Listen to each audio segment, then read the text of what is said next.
Jim, this is always a hard one. Partially because it's impactful moment can sometimes be a negative thing as well. But as I was thinking back on my life, I kept going back to watching my mom walk through her battle with cancer, and she passed away 11 years ago now. But seeing her walk through that, and in particular, obviously there's an impact of death, especially somebody as close as your mom is really impactful for a lot of reasons. But in particular, I'm going to speak on the impact that it's had on my life from a positive standpoint of, as she walked through her battle, the way that she was always optimistic and always was like, I'm going to keep fighting this until I can't fight this anymore. But also her deep faith in, and she told me constantly that she had never felt more loved than while she was walking through the most gruesome, terrible thing that she could have ever experienced. And she never felt more loved by God in particular in that moment.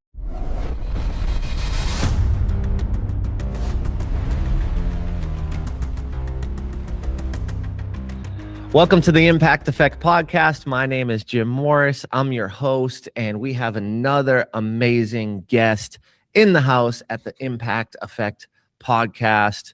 And I am fired up because we are going to dive into his most impactful moment in his life. We've got Jacob Dyke here. He is an executive coach for Christian entrepreneurs, and it's going to go down today on the Impact Effect podcast.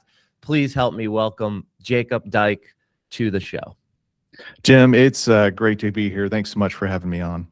Man, I'm fired up. We had a great conversation the other day, and you were just telling me a little bit about where you were last week, getting that professional development. There's so much alignment, and I'm looking forward to this one. So as we kick this thing off, we ask every single guest the same exact question. What is the most impactful moment in your life that has changed everything for the future? Yeah, Jim, this is always a hard one. Partially because it's impactful moment can sometimes be a negative thing as well. But as I was thinking back on my life, I kept going back to watching my mom walk through her battle with cancer, and she passed away 11 years ago now. But seeing her walk through that, and in particular, obviously there's an impact of death, especially somebody as close as your mom is really impactful for a lot of reasons. But in particular, I'm going to speak on the impact that it's had on my life from a positive standpoint of, as she walked through her battle, the way that she was always optimistic and always was like, I'm going to keep fighting this until I can't fight this anymore. But also her deep faith in, and she told me constantly that she had never felt more loved than while she was walking through the most gruesome, terrible thing that she could have ever experienced.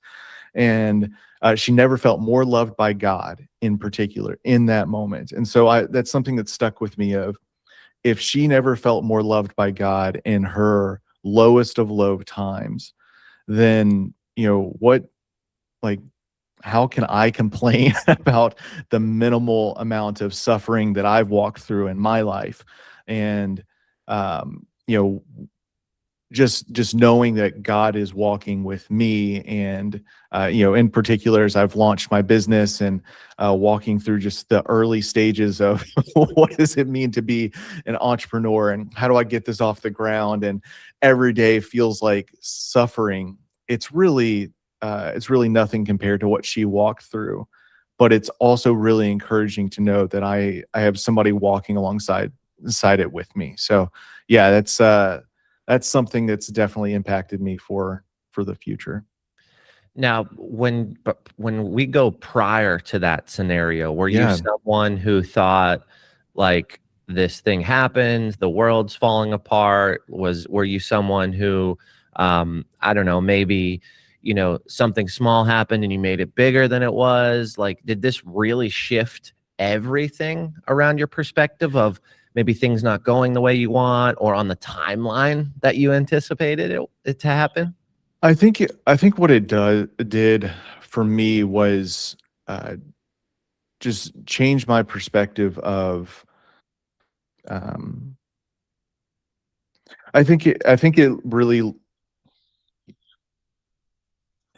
changed my perspective on how just how life can go. Not everything is going to be perfect, and not that my life was perfect, but I had never had a really big like tragic moment in my life. I had other relatives pass away, but they were older. It was not unexpected that people who are older in life uh, do pass away. And so in this, it was a shock to the system of like, oh wow, like life doesn't always go exactly how you plan it.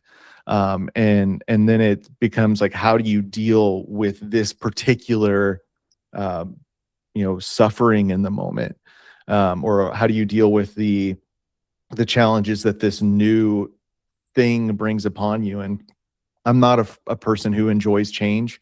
My bedroom did not change from when I was 13 years old. I still had Lord of the Rings poster up on my wall for basically through the end of college.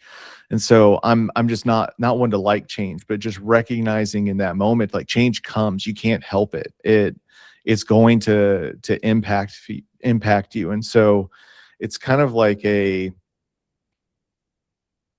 recognition that the ups and downs of life are going to come, and you still have to deal with them. You can't just duck your head and hide. You actually have to work through them.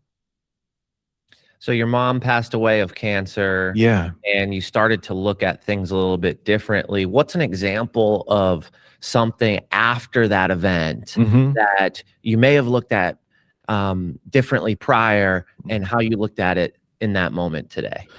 Yeah, I think it's a willingness to uh, walk through conflict differently, whether it's getting married and then having conflict with a new marriage, and recognizing like, hey, I've got to actually fight through this. I can't just bury my head here. I actually have to actively pursue my wife and build that relationship. Or having children, similar things of like, I can't just avoid when there's conflict with my children. I actually have to raise them and lead them. I can't just leave. I have to be involved in the thick of it and keep on fighting through it. And then ultimately with starting my business, and things just don't come. You have to actually go and pursue them and change and iterate and grow and improve.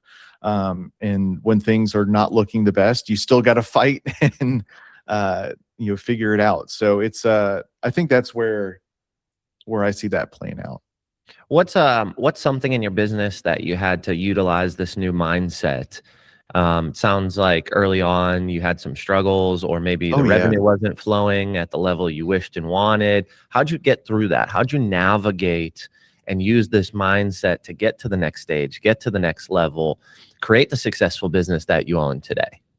Yeah, I think it the first year is always the hardest, going 0 to 1, trying to figure out what your messaging is, all of that. And I made the classic mistake of trying to be all things to all people and not having a clear offer, and all of those things. But you kind of have to just go through the fire and still believe that there is something here, and continue to iterate and change. But it wasn't until I really narrowed down my messaging of, hey, these are, Christian entrepreneurs are the people that I serve the best. I just do. I have both with my background, aligned values, and then just seeing their pains and understanding it really well. Um, it really made sense for me to be there, but I was avoiding it for a very long time because I was afraid of how people would perceive me pursuing a faith-based angle. And not from the standpoint of that I was afraid of sharing my faith. I was actually afraid of people seeing that and assuming that I was using my faith as a cash grab. And so having Ooh. to work through the reasons why I was avoiding trying to serve that audience in, specifically, was a big moment. Yeah, it's interesting. I've seen it both ways, right? Mhm. Like I've seen people, um, you're a Christian, you should be, always advancing and enhancing, and you should hire me to help you with your business, and I should coach you. And then I've seen it niche down to the specific industry, which I would believe is the right way to say, hey, similar to what you just said, Jacob, I align with these things. This is where I'm most comfortable. This is where we can have deeper conversation Mhm. to bring in some of the things and reference them back to the specific religion, right? Like I've seen it both ways, and I think it's Right. a fine line, but I give kudos to you, one, for stepping into it, two, for answering the phone when it was calling, and then three, to do it in a way where it's not manipulative and you're looking at it from a standpoint of like, this is who I want to be with. These are the shared values. And when we share values, when we share experiences, it opens up an opportunity for deep human connection. Right. And from the position that you're in, coaching, guiding, assisting, consulting, like that stuff, you have to have a deep relationship because there has to be a level of honesty. There has to Right. be a level of trust. There has to be a depth to the relationship in order for you to get the whole picture, to help them, guide them, and move them through some of those scenarios in which business is stressful. Business, we do need all the pieces to the puzzle in order to put them together and build something of beauty. So when I hear that, my eyes are wide open because I've seen it the other way. Mhm. And when you're doing the work that you're doing and you're niched down and you feel that high level of alignment and you can lean into similar context, to similar verbiage and values, both people win. It's Absolutely. comfortable, it's aligned, it feels good. So Right. when it comes to your business, when it comes to working with executives, what is some of the common issues that you solve? What do you see Yeah. repetitively, over and over? What's some of those things that you're constantly going, we've been here before?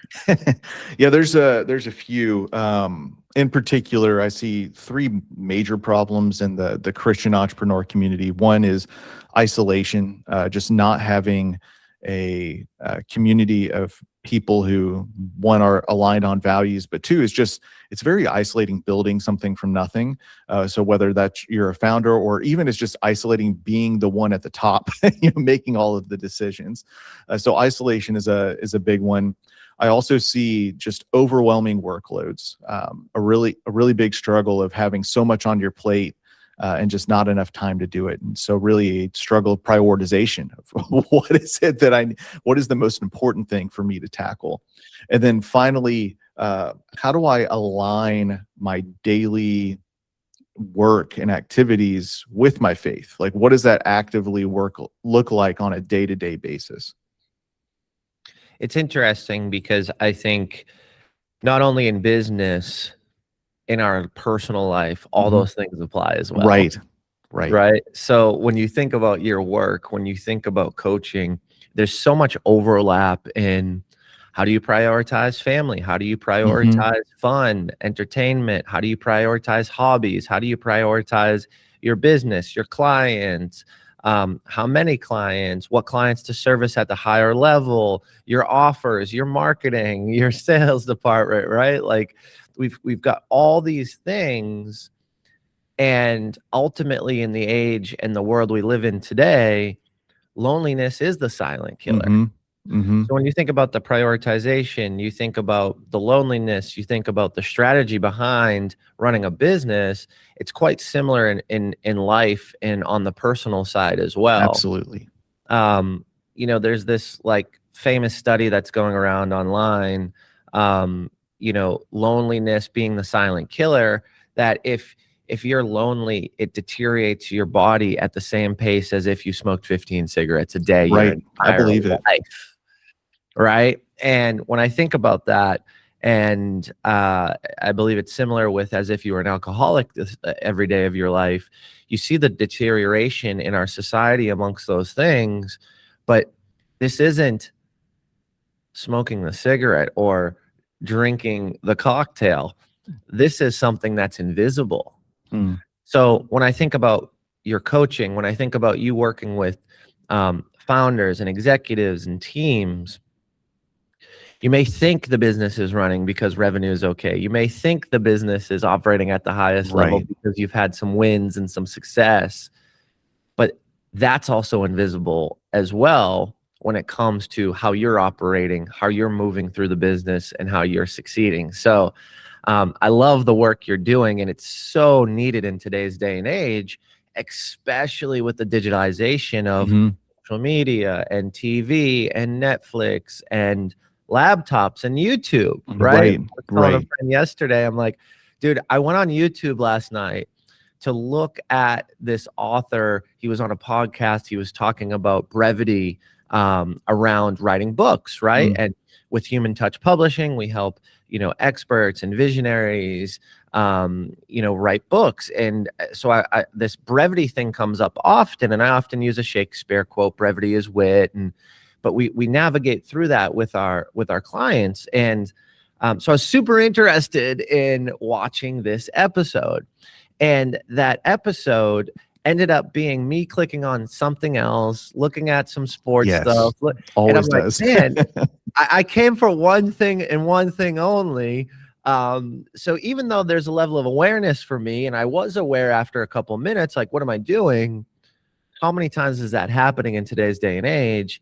And how do we navigate through that? One of the coolest things I think with coaching is looking at your calendar, looking Mhm. at where you're putting your time, and most importantly, your energy, Right. to understand, okay, if you've got 30 minutes for some personal development and to up level some skills, in my case, how to have conversations around brevity with a lot of our authors and clients, and you find yourself doing something else, well, when are you going to do that thing you were supposed to do in the time frame you were supposed to do, or do you not do it? Right. Yeah. The accountability piece is pretty significant, and we're always looking for specific action steps within a time frame to accomplish them. But what's really interesting is sometimes it's not about, oh, let's maximize every single bit and moment of your day. Sometimes it's actually about creating space and margin to and that's what unlocks the productivity. And so, and to do that, you have to kind of walk through different things of clearing things off your plate. But sometimes you just need a couple of hours to start off your day and not be pinged with emails, or just be able to sit and actually absorb all of the things that have been happening in your business, so that you can actually know where it is that you're going and then start executing on it. And so there's kind of a balance of, like, yes, I want to be hyper productive and uh, maximize all of my time and my energy sometimes, but sometimes you need to create a rhythm of rest to be able to allow you to sustain your high level of energy for a longer period of time. Totally, man. Totally. I love the term margins. Mhm. You know, one, of course, helping people create their books, right? There's margins, there's formatting, That's good. right? There's paragraph spacing, context, index, right? But not only from the literary term, but from the perspective of, are you giving yourself enough space to utilize your brain? Are you Mhm. sitting in silence in some cases? Are you digesting and having opportunity to reflect upon the week Right. and plan and create vision? And I think it's just so important because you said it earlier, Jacob. We're doing everything, we're wearing all the hats, especially if you're in a building, scaling, or growing phase. So when you're in those phases, which oftentimes, in my experience, I could be wrong, but in my experience, is a long time within your business. Are you actually taking those moments? What's one thing, Jacob, that you would recommend to the audience, to the listeners today around stepping into some of those margins? Is there any tools? Is there any theories, perspectives, Yeah. guidance you could give our listeners today?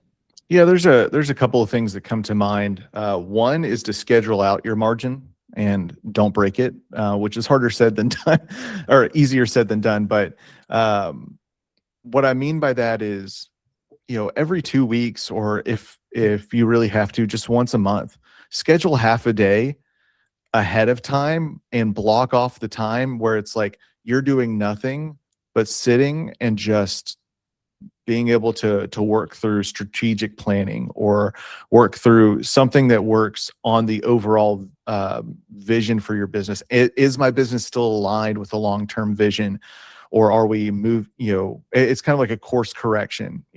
Let's say you're on a boat, and you just, here I am just moving the wheel back and forth, but you don't recognize where the wind is blowing, that it's blowing you in an entirely different direction. You've got to course correct over time. So just doing something simple of creating a rhythm of every 2 weeks, or even every month, to just slow down and have that space, can be really impactful for your business.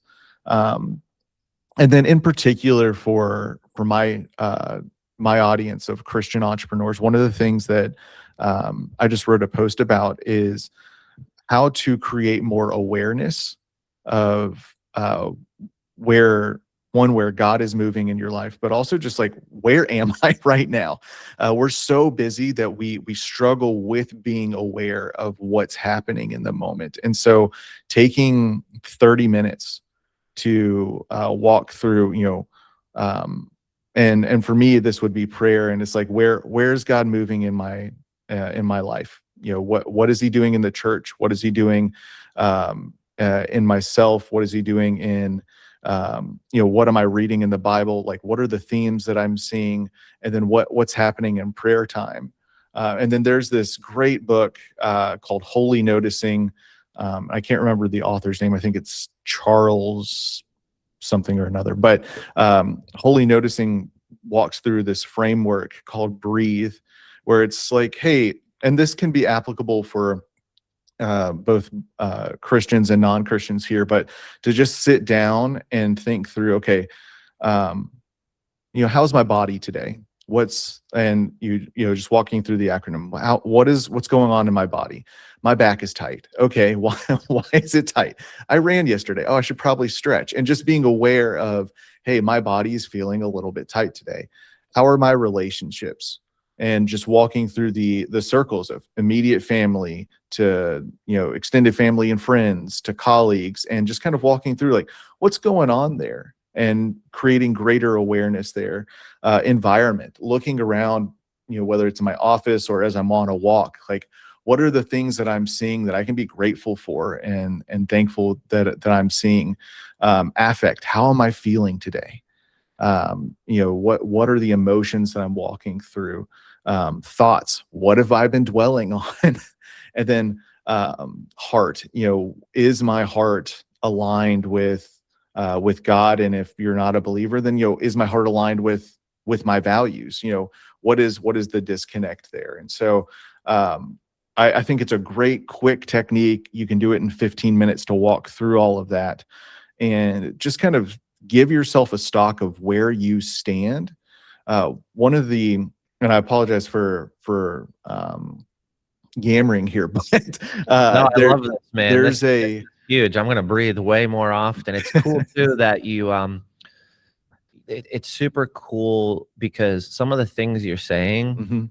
Jacob, I haven't labeled, right? So Right. like the environment, oftentimes I'll just close my eyes and listen to any sound and figure out what's the Yeah. furthest sound away, and then understand it and then run it back. So like Mhm. when you're saying this stuff like environment, I'm like, oh, okay, I'm kind of doing that, but it's not as structured. So it's like I should use the breathe acronym and go through it all.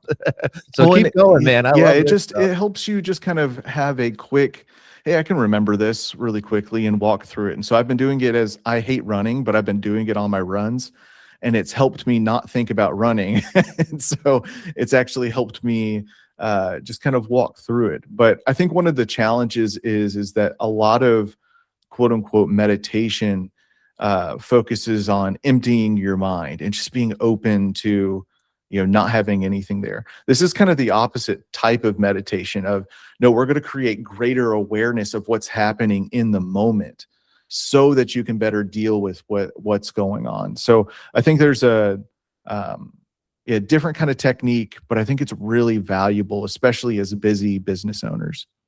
Totally, man. What a powerful share. I really appreciate you diving into that and navigating us through that acronym, because you're right, man. Like it's that awareness, it's stepping into that level of presence, Hmm. right? And for me specifically, whenever I'm feeling flustered or time is creeping up on me and I've got multiple things to do, I always do this. Like, I just close my eyes and I vision literally my feet going into my own shoes. Hmm. And I don't know why. I mean, I have a picturesque memory, right? So maybe the vision is very important. But for me, it's got to be my feet. It's got to be my shoes, and it just kind of brings me back Yeah. to where I am and where I'm standing or where I'm sitting in the moment today. Right.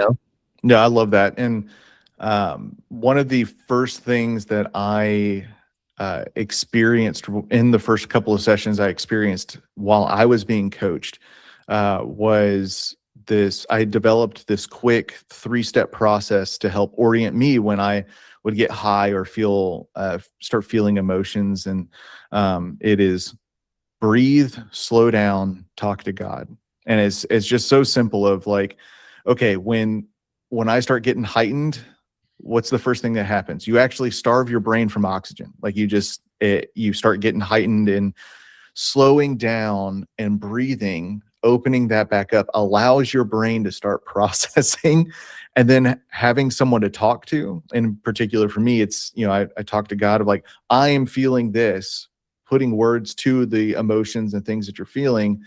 Then it just kind of like, okay, I am bringing myself back down to a state of that I can control. But what also comes to mind is my favorite movie is Star Wars, and in particular, the Empire Strikes Back. And when Luke meets Yoda, and Yoda reveals that he is the Jedi Master he's been looking for, and then all of a sudden Yoda starts telling him like, I actually know who you are. And all his life he looked away to the horizon, never his mind on where he was, what he was doing. And how often are we like that, of always looking forward and missing out on the moment that's right here and right now? So I think about that probably more often than I should, but that's also because I love Star Wars. It's funny you're talking about those moments, those things right here, Mhm. right now, those small things. Literally yesterday, I put a post on Facebook talking about micro miracle moments, Mhm. right? And specifically, this micro miracle moment was with my daughter, Mm. and just watching her kindness with my son, who's 2 years younger. And it was this moment where she took like spaghetti and she put it over her nose and she made a goofy face. And what it did for me, in that moment, because I was present, because I was full of gratitude, was not so much, oh, she put spaghetti on her face, but the opportunity to make a home cooked meal to eat with my family. My mom Right. was in town from Boston, watching her play with her little brother. And then also just, at the end of the day, thinking about the fact that I get to do this and I get to be present. I get to be home for dinner more often than not. And, for me, it was just a small little thing that if you asked me a year ago, I would have skipped over. I would have never thought about it. I would have Mm. moved on to the next thing. I would have been thinking about the email I had to write that night. Right. Right. So these margins, these opportunities to have a calm state and your nervous system is aligned and you're with people and you feel love and you have gratitude. After dinner, I ended up working for like 3 hours, and I'm not a guy that stays up late, right? I'm an Right. early riser. I'm in bed early, man. I had this intrinsic power. I had this motivation and determination because I was so present in that moment and I was filled up, Right. right? So it motivated me. It gave me energy. And it was just that small little thing of recognition around something that if you had a video camera up in the kitchen, you'd be like, oh, that's funny. Right? But for me, it was so much bigger because I was Right. aware. So Yeah. I love what you're talking about, man. I think there's also an element of, in particular with margin, that when we have none and we're trying to run as hard as we possibly can, we exhaust ourselves, we burn out, or we push too hard, and then something breaks. And my old track coach used to tell us, "Hey, run 85%." But what we didn't know was that what he was just trying to do was get us to relax a little bit. When you're trying to run so hard, you end up being tight and not performing as well as you could. And so bringing it back just a little bit gives you, actually lets you perform better. But then also, if you think about sports, what do? They prioritize recovery. They prioritize, you know, walking through growth, whether it's strength training or walking through speed work or walking through whatever it is that you need to do. But then they also have time to recover. And I think that there's something that we miss. We talk a lot about the grind and like, oh, we've got to just duke it out. But a lot of times professional athletes take the time to allow their bodies to get back to normal so that they can perform at the highest level that they can at the next event. So I think that there's something that we can learn from that as well. Totally. As you're saying that, I'm thinking about like recovery and recharge in order to accelerate. Right. Exactly. Yeah. Because, and I know that there was recently a marathon runner who just, I don't know how you do this, but I think they broke the 2 hour mark for a marathon, which is just bananas to even consider. Most of us can't do that. We can't run a marathon. And in fact, building a business and growing a business is less like a race and more like a long-term exploratory mission. And so you don't know what's ahead. You think you know, but you don't know. And so there are going to be times where you need to build a base camp and allow yourself to rest and then explore further. And then once you reach the peak, you realize that there are 6 or 7 other peaks that you could then pursue, or other areas that you could go explore. But then you also need to like slow down a little bit just to pause and figure out, okay, which peak do I need to hit next? How can I prepare for the journey? What resources do I have to bring along? Who can I take with me that will make sure that I actually get there? And so I think in this day and age of sprinting and running fast and prioritizing, hustle culture, sometimes we can miss the point of this journey is longer than we expect it to be. So you don't always have to sprint. It's better to, create an environment that allows you to work hard for a longer stretch of time. We're talking years, not just days. Man, what an episode. Jacob Dyke. Let's go. Thank you for being here on the Impact Effect podcast today, man. I really appreciate you. And thank you for all that you do, especially those entrepreneurs out there that are struggling and those executives and those folks that need your help. I appreciate you. Yeah, thanks, Jim. Really appreciate you being here.